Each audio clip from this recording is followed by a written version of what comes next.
Tí, čo hráte Minecraft, určite poznáte server ako Quaplay, no tí, čo nie, pokúsim sa to skrátke vysvetliť. Quaplay je Minecraftový server zameraný prevažne na minihry a survival, kde hraje desiatky hráčov každý jeden deň. No pomaly, ale isto upadá do zabudnutia a dneska sa pozrieme prečo. Quaplay, druhý najväčší server v Československu. Avšak keď sa pozrieme na to, koľko ľudí je na ňom dnes a koľko ľudí na ňom bolo pred nejakými 3 rokmi, tak pochopíme, že pomaly umiera. To je pravda, sám na Quaplay občas hrávam a je pravda, že kedysi tam bolo o mnoho viac hráčov, no treba to brať aj z hľadiska toho, že Minecraft už všeobecne ľudí až tak veľmi nebaví, ale to je normálne, pretože Minecraft už aj dávnejšie mal takýto prepad a vždy sa vyšvihol naspäť. Je to iba otázka momentu a otázka mesiacov, možno roka, ale ten Minecraft sa určite vráti späť a to isté aj Quaplay. Nemyslím si, že Quaplay by sám o sebe ako končil alebo nejakým spôsobom umieral.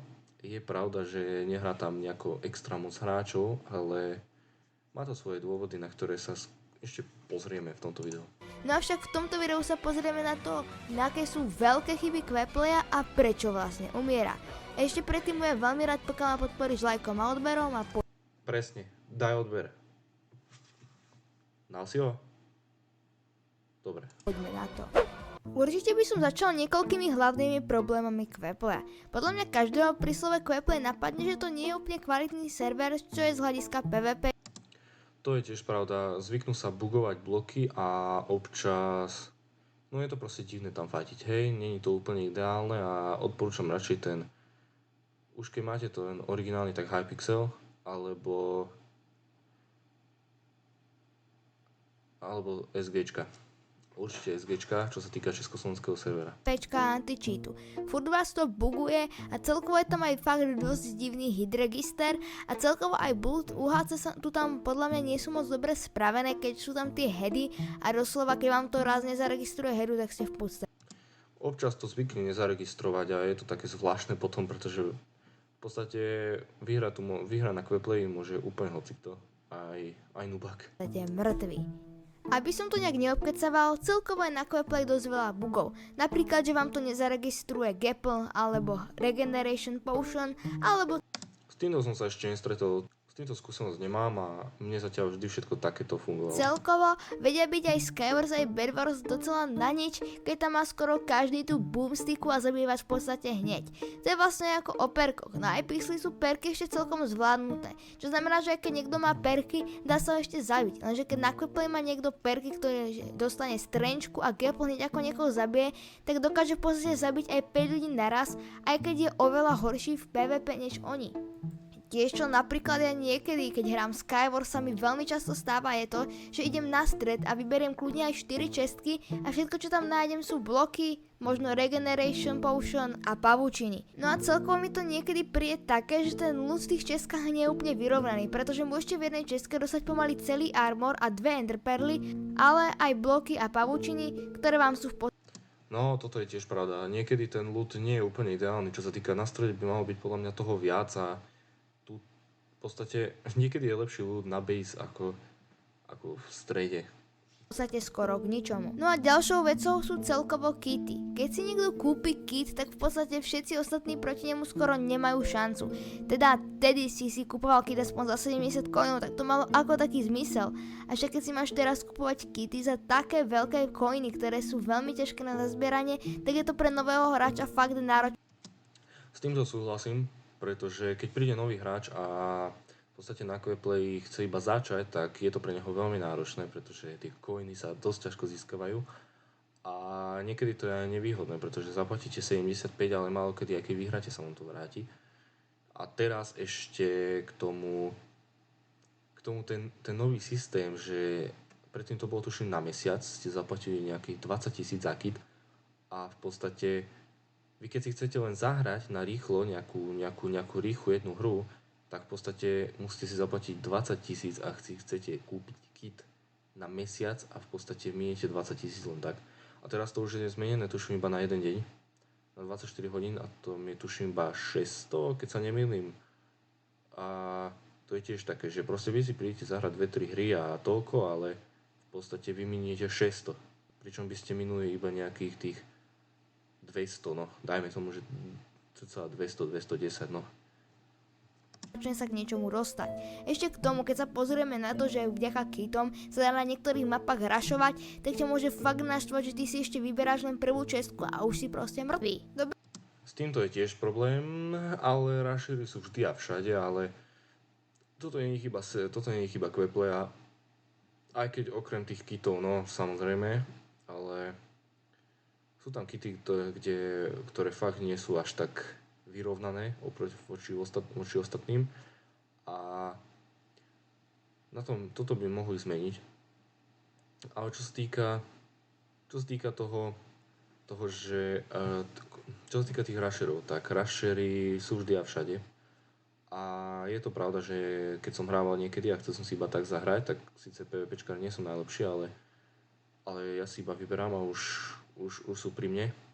A je to niekedy ťažké s týmto a potom to nie je vôbec záživné ani nič také, je to proste na nervy a dosť to dokáže nasrať. Dobre, zhodneme sa, že z týchto stránok Quepla nie je moc dobrý server. Avšak v čom som sa ešte chcel v tomto videu venovať je samotná ekonomika serveru. Server zarába prevažne z VIPčok, ktoré si kupujete na 30 dní. No avšak keď som sa na to tak nejakým spôsobom pozrel, tak som pochopil, že tieto VIPčka sa aj s tým spôsobom neoplatia. Keďže z VIPčok vy dostávate coiny, tak vy si v podstate... No, to je ďalšia vec, že v podstate vy ste nútení si tie coiny kúpiť, pretože inak v podstate nemôžete mať kity, pretože dosť ťažko sa tam zarábajú tie coiny a potom sa vám nechce utrácať, hej? A takto si kúpite a dostanete tie coiny, ktoré aj tak utratíte, pretože zarobiť tie coiny je tam fakt, že nemožné. Ste nútení si to VIPčko kúpiť, aby ste nové coiny získali. Celkovo, keď si kit kúpite a vyhráte hru a máte napríklad 3 killy, tak dostanete ešte menej coinov, ako ste za kit dali. A ja som sa kvôli tomuto rozhodol, že teda kity prestanem používať a celkovo som sa proste rozhodol. Ja som sa zameral na vlastné PvPčko, že zlepším vlastné PvPčko a nebudem si kupovať kity, pretože v poslednú dobu už kity vôbec nepoužívam, keď hrám vôbec na Queplay a prestal som míňať svoje coiny, mám ich iba nejakých 95 000, ale v podstate to je úplne jedno. Ja si nikdy nebudem kupovať kity a budem sa pokúšať vyhrávať hry bez kitov, pretože keď si kity kupujem, tak v podstate iba o coiny prichádzam a neviem nejaké získať. Celkovo nová ekonomika kitov podľa mňa nie je až taká zlá, pretože sa kity kupujú na 24 hodín a stoja zhruba 600 coinov na tých Skywars a to je podľa mňa docela reálne za 24 hodín aj získať z hier. A že keď to bolo za mesiac za niekoľko tisícov coinov, tak to bolo podľa mňa absolútne na nej kvôli tomu, aby ste si kúpili kit. No to je tiež pravda, ale ja som skôr toho názoru, že malo by tam byť na výber, že či chcete na mesiac, na deň, alebo či iba tak za 75, pretože presne ako som povedal, že ako si idem zahrať iba pár hier a musím si kúpiť na celý deň nejakých 600 a proste keď si chcem dať 3 hry, tak nemám šancu to získať späť. Si do toho fakt museli poriadne investovať a tak sa tam minihra ani často nehraje, takže kvôli tomu by sa to v podstate neoplatilo. Čo je ešte ďalší podľa mňa dosť viditeľný problém Queplaya, je nová minihra Lucky Block Skywars. Chcel som povedať ešte k tomu toľko, že na Queplay je strašne veľa minihier, ktoré sa vôbec nehrávajú, tak ako povedal, a to je celkom na škodu, pretože je tam tuším Egg Wars, ktorý sa vôbec nehráva, tuším, a hrá sa tam aktívne iba pár minihier a to je proste na škodu. Ľudia proste prestávajú mať záujem o Minecraft a je to také zvláštne, no. Chápem, že ste chceli pridať novú minihru, avšak tá sa tak či tak vôbec nehrá a v podstate šťastie sa kvôli nej už aj menej hrávajú Skywars. Ako vôbec mi nie je ľúto Bigieho eventu, avšak tie Lucky Wars sa tam hrali asi tak 2 týždne a vtedy to už asi sa fakt nehralo. To už aj Skywars 2 sa hrajú viditeľne viac. Akože čo sa im páči, poslednou dobou sa aspoň hrajú tie Skywars solička, avšak nejakú dobu tak nebolo. Avšak to sa mi naopak na Queplay páči, je to, že sa tu snažia mať nejaké unlimitované minihry, takže napríklad na Vianoce pridávajú niečo tematické. Sice sa to nehraje, avšak to v podstate zase až tak nie je chyba a mal celkom milý admin team. Takže ono, keď sa na to tak pozrieme, tak neumiera vlastne len Queplay, avšak celkovo verzia 1.8, pretože keď sa pozrieme na to, koľko ľudí na SGčkách teraz a koľko tam bolo asi pred 2-3 rokmi, tak to reálne pochopíme, Však teraz doslova hrá u Acera ledva 100 ľudí, no pred pár rokmi to bolo aj 500. No a celkovo im príde, že tie 1.8 servery už skoro nikto nehrá, pretože je to celé také istým spôsobom ohrané. No avšak to stále nič nemení na tom, že Ale ohrané to zase nemyslím, len ono sa to späť vráti a znova to... Je to ako na bežiacom páse s Minecraftom. Raz to človeka baví, raz to nebaví a pozná to sám na sebe, takže s týmto veľmi nesúhlasím. Queplay umiera docela rýchlo, podľa mňa rýchlejšie než niektoré na 1.8 servery a podľa mňa jedným z tých dôvodov je napríklad predanie survival, keďže mi príde, že na 1.8 PvP server by sa survival úplne nemal predávať, pretože to urobí s tým serverom rôzne veci, ktoré nemusia byť pre ten server úplne prospešné. Survival som na Queplay nepochopil a neviem, kto by to hral, pretože keď chcete hrať survival, tak si spravte single svet.